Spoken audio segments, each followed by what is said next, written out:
সিনেমার শুরুতে দেখানো হয় 1978 সালে নর্থ ডেনভার শহরে ব্রুস নামে একটা ছেলে তার সাইকেল চালিয়ে যখন রাস্তা দিয়ে যাচ্ছিল, হঠাৎ একটা কালো ভ্যান তার সামনে থেমে গেল।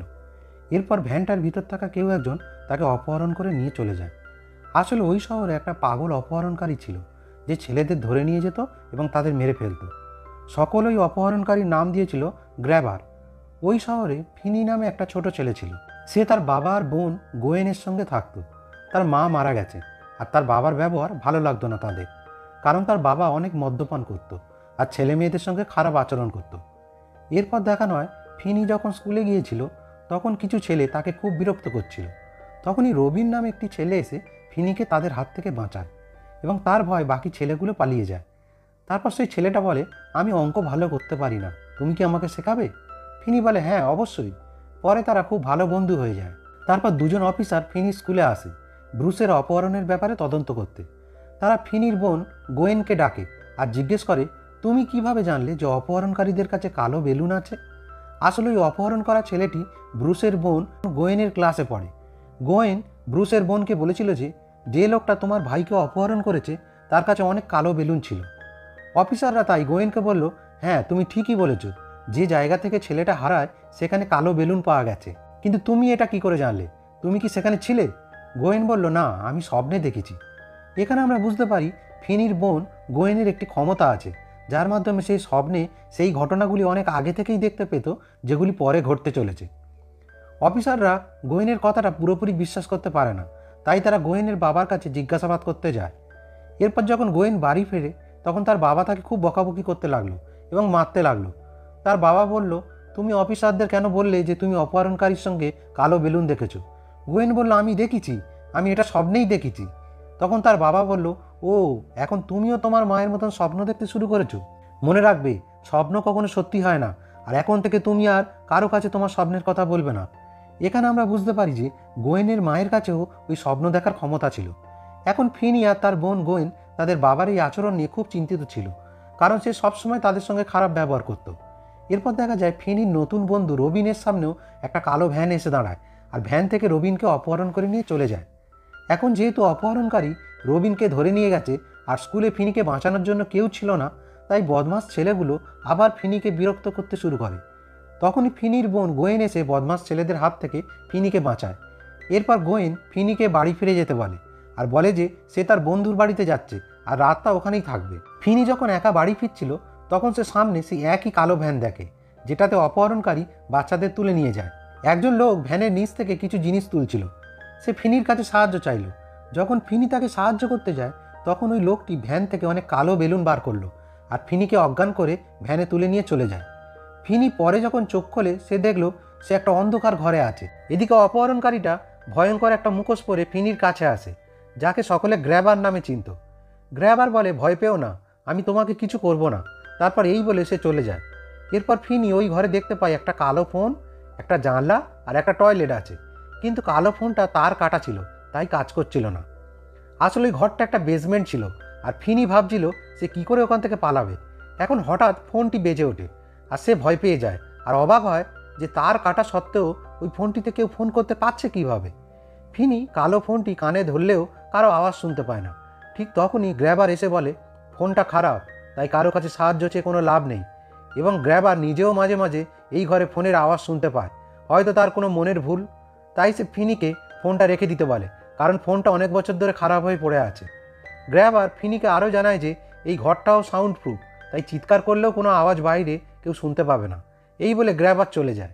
সে যাওয়ার পর ফোনটি আবার বেজে ওঠে। এবার ফিনি ফোনের অপর প্রান্ত থেকে তার বন্ধু ব্রুসের গলার আওয়াজ শুনতে পায়, যাকে সিনেমার প্রথমে সাইকেল চালানোর সময় অপহরণ করা হয়েছিল। আসলে মৃত ব্রুসের আত্মা তার সঙ্গে যোগাযোগ করছিল।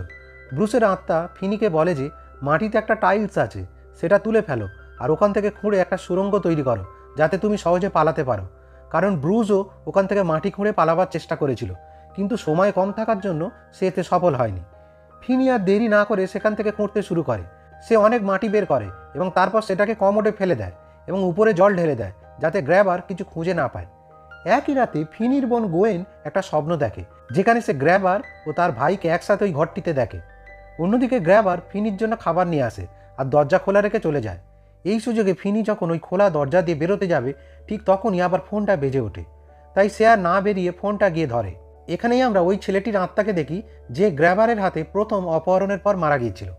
আসলে গ্র্যাবারের হাতে যে ছেলেগুলো মারা গিয়েছিল তাদের আত্মা এখানে বন্দি অবস্থায় ছিল এবং তারা সকলেই ওই খারাপ ফোনটির মাধ্যমে যোগাযোগ করে ফিনিকে সাহায্য করতে চাইছিল যাতে সে এখান থেকে পালিয়ে যেতে পারে। ফোনে যে ছেলেটির আত্মা ছিল তার নাম বিলি।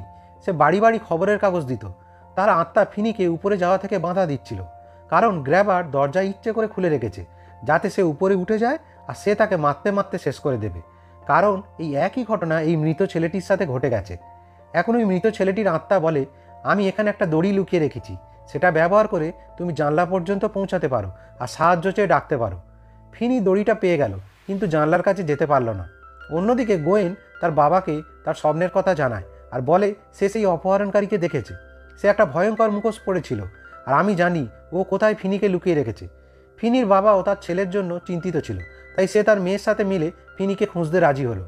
অন্যদিকে দেখা যায় সেই দুই অফিসার যারা ছেলেদের অপহরণের তদন্ত করছিল তারা গোয়েনের কথা মতন সেই স্থানে ম্যাক্স নামে একটি লোকের বাড়িতে পৌঁছায়। ম্যাক্স তার ভাইয়ের সাথে থাকতো আর অফিসাররা তাকে জিজ্ঞাসাবাদ করে কারণ ওর ওপর তারা সন্দেহ করছিল। কিন্তু দেখা যায় ম্যাক্সও সেই অপহরণকারীকে ধরবার জন্য তদন্ত করছিল এবং সে অফিসারদেরকে জানায় যে আমার সন্দেহ অপহরণকারী নিশ্চয়ই এই অঞ্চলেরই কোথাও একটা লুকিয়ে আছে, কারণ ছেলেদের অপহরণ করার ঠিক পরেই সে হঠাৎ কী করে উধাও হয়ে যায়। কিন্তু ম্যাক্স জানতো না যে অপহরণকারী গ্র্যাবার আর কেউ নয়, সে তারই ভাই যার সঙ্গে সে থাকতো এবং সে ছেলেদেরকে অপহরণ করে লুকিয়ে রাখে ঠিক তারই ঘরের নিচে বেসমেন্টে, যেখানে এখন ফিনি বন্দি ছিল। এই পুরো ব্যাপারটা সম্পর্কে ম্যাক্স কিছুই জানতো না। এরপর অফিসাররা এটা শুনে চলে যায়। এরপর গ্র্যাবার আবার ফিনির কাছে আসে এবং সে বলে, তোমার নাম বলো, তাহলে আমি তোমাকে এখান থেকে যেতে দেবো। ফিনি ওর থেকে ভয় পেয়ে নিজের নাম মিথ্যা বলে। গ্র্যাবার এতে রেগে যায় এবং খাবার ছুঁড়ে ফেলে দেয় আর ফিনির সামনে একটা খবরের কাগজ ছুঁড়ে দেয় যেখানে তার অপহরণের খবর ছিল আর তার নামও লেখা ছিল। তারপর সে রেগে চলে যায়। এরপর ফিনি একটা ছেলের আত্মাকে দেখে। তারপরই ফোনটা আবার বেজে ওঠে। ফিনি ফোন ধরল আর ছেলেটির আত্মা তার সাথে কথা বলল। ছেলেটির আত্মা বলল, গ্র্যাবার তোমাকে এখনও শেষ করেনি, কারণ তুমি তার পাতা ফাঁদগুলিতে এখনও পড়োনি। এখন তোমার এখান থেকে পালানোর সঠিক সময়, কারণ ও নিশ্চয়ই এই সময় ঘুমাচ্ছে। আমার সাইকেলের নম্বরটাই এই দরজার তালার পাসওয়ার্ড, আমি সেটা দেয়ালে লিখে রেখেছি। ফিনি ছেলেটির কথা মতো ধীরে ধীরে দরজার দিকে এগোলো এবং দরজাটাও খুলে গেল। কিন্তু গ্র্যাবারও তার কুকুরটির চিৎকার শুনে হঠাৎ উঠে পড়ে ছুটে গিয়ে আবার ফিনিকে ধরে ফেলে। ফলে ফিনি আবার গ্র্যাবারের হাতে বন্দি হলো। তারপর আবার ফিনির ফোন এলো। আরেকটি মৃত ছেলের আত্মা ফিনিকে বলল, যদি সে একদিনের মধ্যে চলে না যায় গ্র্যাবার ওকে শেষ করে দেবে, আর ওর কাছে দেয়াল ভাঙার একটা উপায় আছে, আর দেয়ালের পিছনে একটা বড় ফ্রিজ আছে, ওটা দিয়ে সহজেই বাইরে বার হয়ে যাওয়া যায়। ফিনিও ঠিক তাই করে। দেয়াল ভেঙে ফ্রিজের ভিতরে ঢুকে পড়ে, কিন্তু ফ্রিজটা বাইরে থেকে লক করা ছিল বলে ও আটকে যায়। ফিনি এখন সাহস হারিয়েছে আর মনে করছিল গ্র্যাবার ওকে অন্যদের মতোই শেষ করে দেবে। ঠিক তখনই ফোন আবার বাজে, আর এইবার তার বন্ধু রবিন, যে স্কুলে অন্য বদমাস ছেলেদের হাত থেকে ফিনিকে বাঁচাতো, তার আত্মা ফিনির সঙ্গে কথা বলতে শুরু করে। রবিনের আত্মা তাকে ফোনের রিসিভারে মাটি ভরতে বলে যাতে সেটাকে সে অস্ত্র হিসেবে ব্যবহার করতে পারবে। ফিনির বোন বৃষ্টিতে সাইকেলে করে গ্র্যাবারের বাড়ি খুঁজছিল, কারণ সে তার স্বপ্নে তার বাড়ি দেখে ফেলেছিল। ঠিক তখনই সেই 5টি ছেলের আত্মারা তার সামনে এসে দাঁড়ালো যাদেরকে গ্র্যাবার মেরে ফেলেছিল। তাদের দেখে সে ভয় পেয়ে সাইকেল থেকে পড়ে যায়। তারপর সামনে সেই বাড়িটাই দেখলো যা সে স্বপ্নে দেখেছিল। বাড়িতে পৌঁছে সে অফিসারদের ফোন করে সেই বাড়িটার কথা জানালো। তারপর দেখানো হয় গ্র্যাবারের ভাইকে, যে তার ভাইকে সন্দেহ করে এবং নিচে নেমে একটা বেসমেন্ট পায় এবং সেখানে এসে ফিনিকে দেখে অবাক হয়ে যায়। কিন্তু তাকে বাঁচানোর আগেই গ্র্যাবার এসে তাকে শেষ করে দেয়। তারপরে গ্র্যাবার ফিনিকেও শেষ করতে যায়। তার কুকুরটাকে দরজায় বেঁধে রাখে আর তারপর ফিনিকে শেষ করবার চেষ্টা করে, কিন্তু খুব বুদ্ধি করে ফিনি ছুটে ছুটে পালাচ্ছিল এবং একটু সময় পরে ফিনির পাতা একটি ফাঁদের গর্তের মধ্যে গ্র্যাবার পড়ে যায় এবং তার পা ভেঙে যায়। এই সময় ফিনি তাকে টেলিফোনটা দিয়ে মারতে শুরু করে এবং গ্র্যাবার তাকে ধরে ফেললেও শেষ পর্যন্ত ফিনি তার মুখোশ সরিয়ে দিয়ে কালো ফোনের তার দিয়ে তার গলা পেঁচিয়ে ধরে। তখন ফোনের মাধ্যমে গ্র্যাবারের হাতে মারা যাওয়া মৃত ছেলেগুলির আত্মাগুলি গ্র্যাবারের এই অবস্থা দেখে তাকে আরও বিরক্ত করছিল। এরপর ফিনি তাকে ফোনের তার দিয়ে জড়িয়ে মেরে ফেলে এবং মৃত ছেলেগুলির আত্মারাও মুক্ত হয়ে যায়।